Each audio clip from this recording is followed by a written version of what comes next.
안보와 외교는 동전의 양면이라고 생각합니다. 그리고 지금의 북핵 위기 상황에서는 우리의 안보에서 외교의 역할이 더욱 중요하다고 생각합니다. Now that's President Moon Jae-in as he named a longtime Korea diplomat to his chief national security advisor. That's unconventional, as the post has traditionally been held by a military official. Take Kim Kwon-jin, for instance, the chief national security advisor to ex-President Park Geun-hye. Now, he was a 4-star general. That, coupled with his nominee for Foreign Affairs Minister, a Korea-U.S. diplomat, will that herald a shift in South Korea's dealing with North Korea? More dialogue, less standoff. But then again, it does take two to tango. Within hours of that nomination, North Korea test fires yet another projectile. How will Mr. President work with others to better deal with North Korea? Will the Moon-Trump duo dance and sing to tame Kim Jong-un? The topic of our discussions today on Peninsula 24. Let's get it rolling.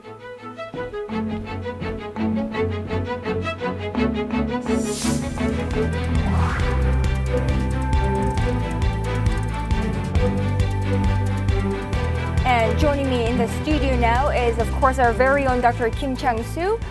Welcome to the program. Good to see you again this week. Good to see you again, Kyung. Yes, and to my left, Professor Seo Jungkun, Professor of Political Science and International Relations at Kyung University. Welcome to the program. Thank you. Thanks for having me. Now, so let's get this discussion rolling. President Moon Jae-in has been on a sprint for the past 2 weeks that he's been in office. In fact, if you look at what he's done so far, or what his administration has done, it could very well be 2 months of work for other governments. And that's particularly the case when it comes to Seoul-Washington diplomacy. And that should say something about how important this tie is, yes? Well, right after the inauguration, I noticed that President Moon has talked to President Trump over the phone, and about last week, he met with some delegations from the United States, possibly June summit meeting with Trump. And I think even the opposition parties in Korea are kind of applauding his styles and substances as well. And I think it's a kind of indication how huge the leadership vacuum has been over the past several months. So it's a good start, no doubt about it. But I have to add a couple of things. First is that I think President Moon has to spend his political capital very smartly. I hope that he could talk about a little bit more future-oriented projects and agendas, such as corporate governance reform, or North Korea, or job creations. And second thing is that I was wondering why it took so long for him to announce his foreign policy team. And I think it's also kind of a reflection on his kind of preferences as a new president. I thought that he could have thought about his new team very hard during the campaigns when he was a leading candidate. But the fact that it took a little while for him to decide on who's who. I can't agree with him anymore because you're talking about the speed with which he appointed and nominated all the key posts, particularly compared to Mr. Trump's office, because it was an unexpected win by the majority of Americans. And this electoral vote and electoral win is something we have expected. And President Moon has been waiting for this for the last 4 years, and he's a well-trained team of experts and a lot of people working for him and supporting him.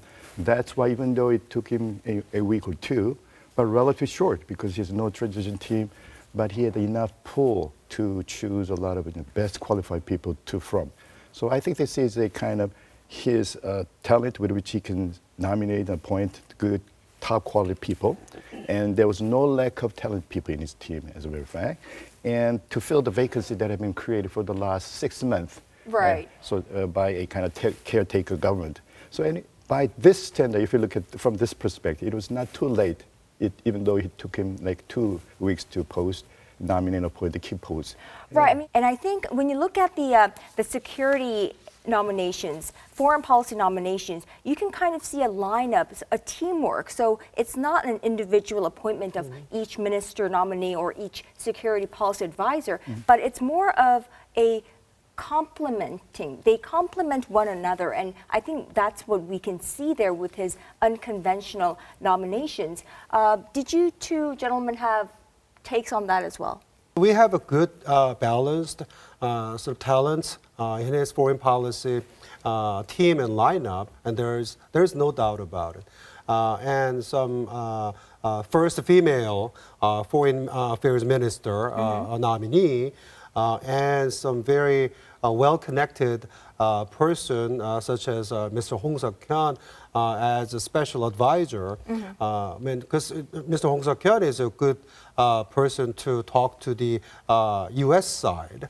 And Professor Moon Jae-in is a very highly respected scholar whose expertise is on the North Korea and reunification and strategies. But only one concern I have is that there seems to be a little bit sort of too many strategists and theorists in the Blue House now, rather than some enough pool of executioners or practitioners in the Foreign Affairs Department or stuff like this. So maybe Condoleezza Rice working to coordinate people like Rumsfeld and Powell and Susan Rice for Obama. So there must be one person who is a coordinator amongst the many good, talented people who have many, possibly have many different ideas and opinions about how to handle North Korea, how to deal with Trump and stuff like that. This is something we have expected for long,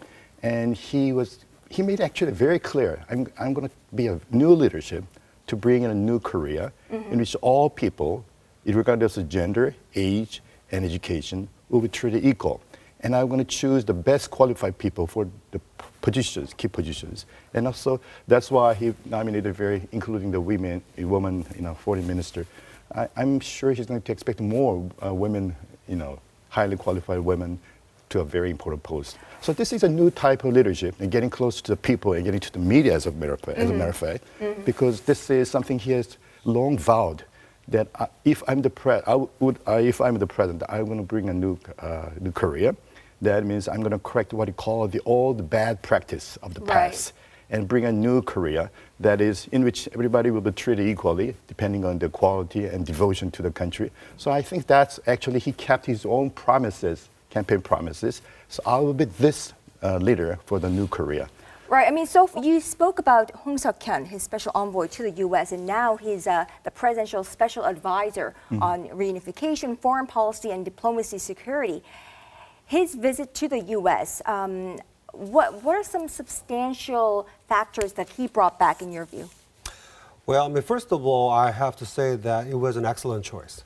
I mean, if you think about the U.S. media kind of atmosphere now in terms of a new South Korean president, well, the U.S. media traditionally, I mean, has been very sensitive to the so-called leftist government, progressive government. I mean, what if they are kind of opposing us? What if they are kind of going to be an anti-American government? So the Washington Post, New York Times have reported a sort of impeachment processes and peaceful democratic transitions, stuff like that. And their kind of punchline has been that, oh, the new president has been elected in South Korea.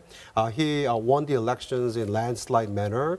But by the way, he is a sort of leftist government. So the possible consequence will be like, oh, Donald Trump and new President Moon Jae-in might be not on the same page in terms of pressing on North Korea, in terms of tougher sanctions.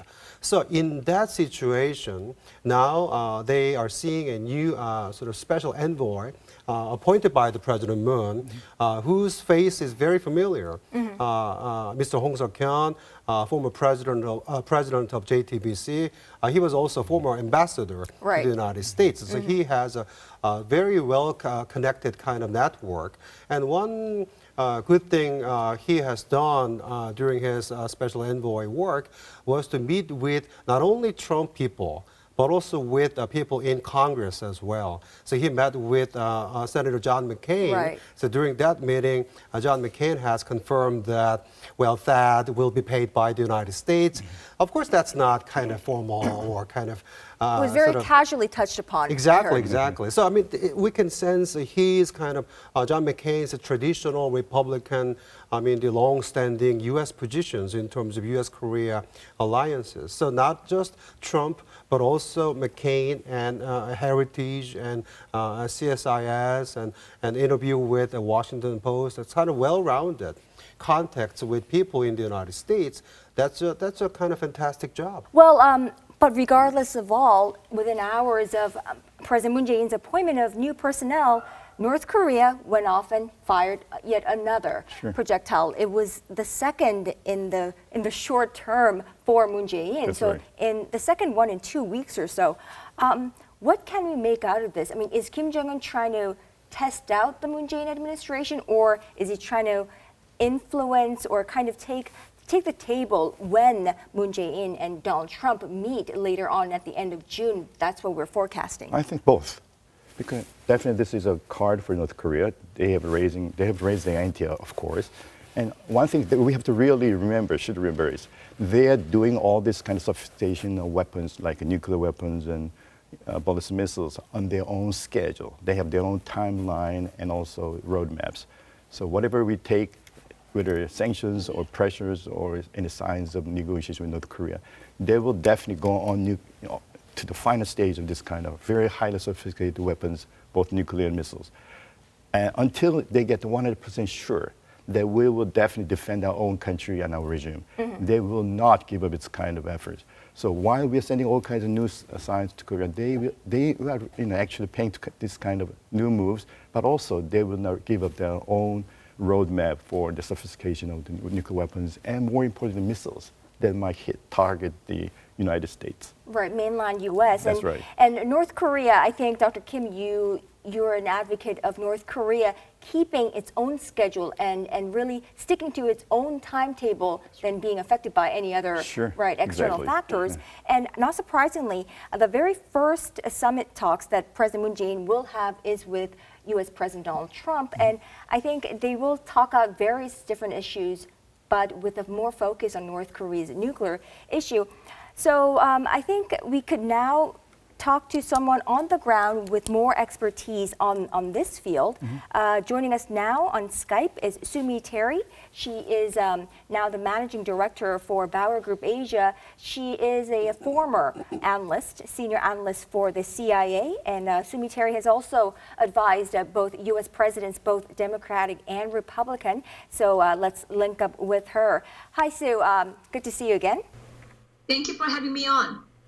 Now, Sue, before anything, I want to ask you, what are you in Washington making out of North Korea's continuous, yet not big enough, provocations as of late?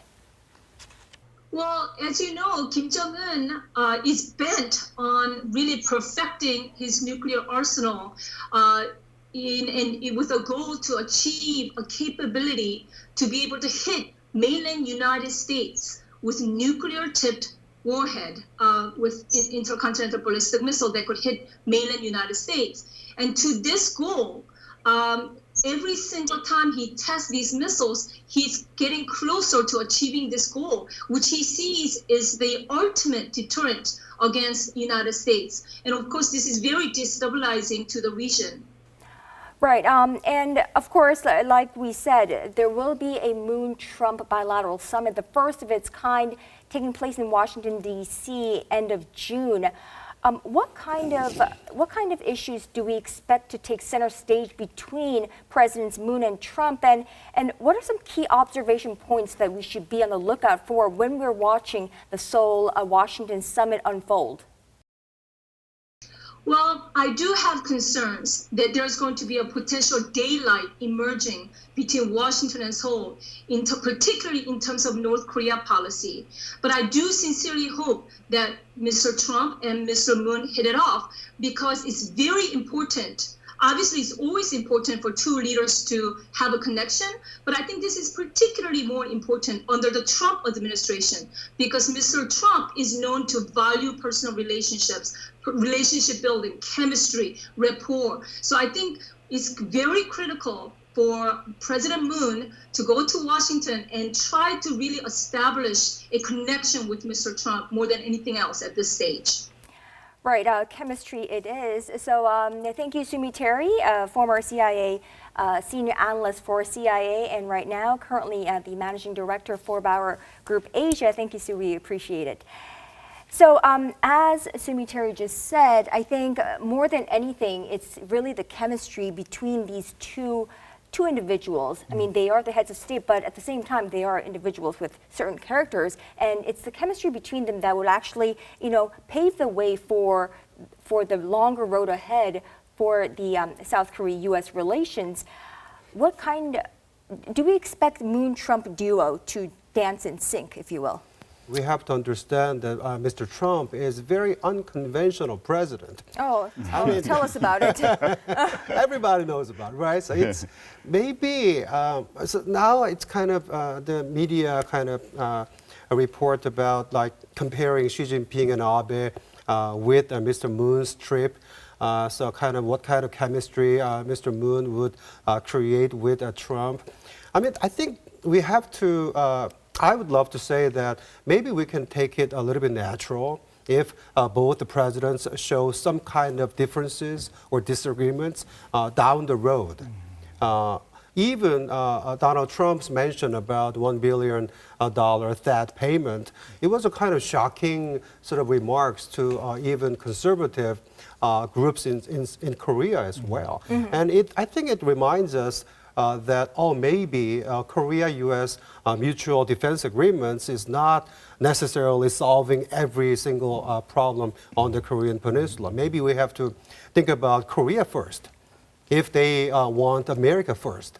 But having said that, timing is everything. I do not believe that it's time yet for President Moon to reveal any huge differences with Donald Trump when he goes to Washington D.C. Next month. I think it's critical for President Moon and President Trump to say to the world that the United States and South Korea are working together. I mean, we are on the same page in dealing with North Korea. And after that, down the road, when we have our own roadmap and specific strategies to deal with North Korea and nuclear crisis, then we can take some driver's seat to handle the United States, handle China, handle Russia, handle Japan. So maybe we need a little bit more time to sort of consider what should be the best roadmap we can think about. Then we can sort of push the United States, we can push Japan to be with us.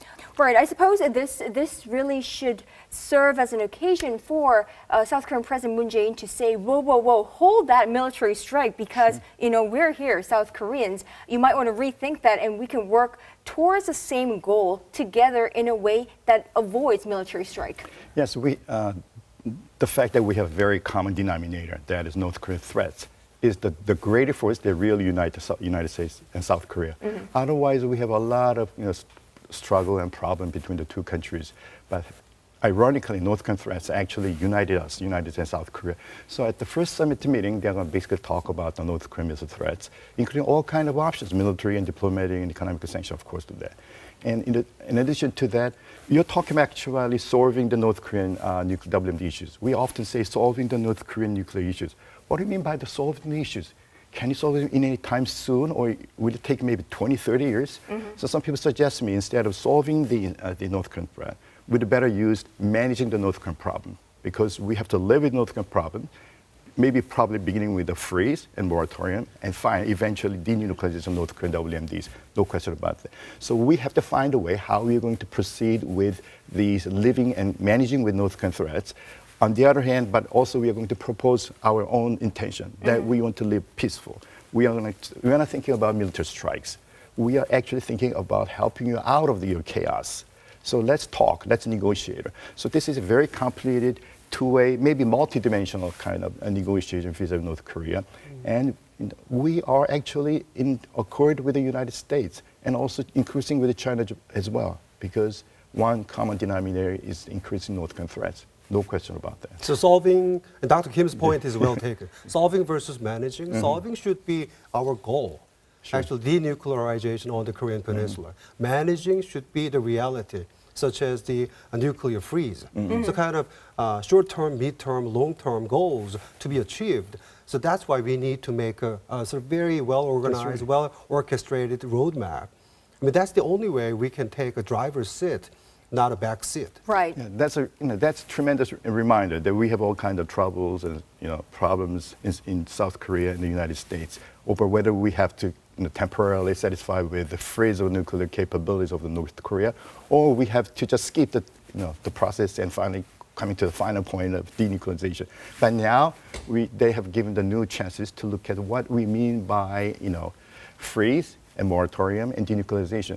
This leaves a huge room for negotiation with North Korea, but also between Seoul and Washington as well. Right, because the past decade has proven to us that it won't work. We cannot expect North Korea to just come out denuclearized.